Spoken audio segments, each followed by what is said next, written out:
Jake Cuenca binuking ang kaibigan na si Paolo Avellino at Kim Chiu. Sa isang recent interview kaugnay sa kanyang mga kaibigan, ay inamin ni Jake Cuenca ang real score sa pagitan nina Kim Chiu at Paolo Avellino. Ayon sa aktor, best friend niya si Paolo Avellino at mas kilala niya ito personally. Alam din niya ang mga sikreto nito sa buhay at ang tunay na nararamdaman ng aktor. Malapit din si Jake Cuenca kay Kim Chiu dahil alam naman natin na maraming teleserye ang pinagsamahan ng dalawa simula pa noon. Kaya naman, ayon kay Jake Cuenca, ay natutuwa siya sa pagiging close ni na Kim Chiu at Paolo Avellino. Pahayag ni Jake Cuenca, bilang kaibigan ng dalawa, ang masasabi ko lang ay noong ginagawa namin ang What's Wrong with Secretary Kim ay nakita ko na talagang mabuti sila para sa isa't isa. Ako mas malapit ako kay Paolo kaya yung nakikita kong saya sa kanyang mukha ay di talaga niya maitago. One thing is for sure at yon ay nagiging masaya siya kapag kasama niya si Kimmy.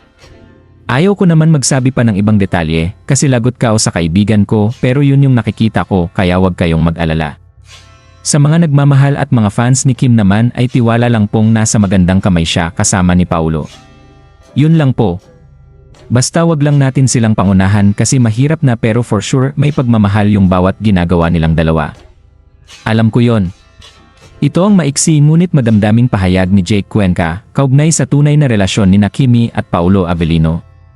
Samantala, nagpapasalamat naman si Jake Cuenca na nakasamang muli ang kanyang mga kaibigan sa isang teleserye. Hindi di umano ito naging boring dahil puro tropa niya sina Kim at Paolo. Parang naglalaro di umano sila sa set at maraming tawa ang kanilang pinagsaluhan. Samantala, masaya naman ang mga tagahanga ni Kim Chiu at Paolo sa isiniwalat na ito ni Jake Cuenca.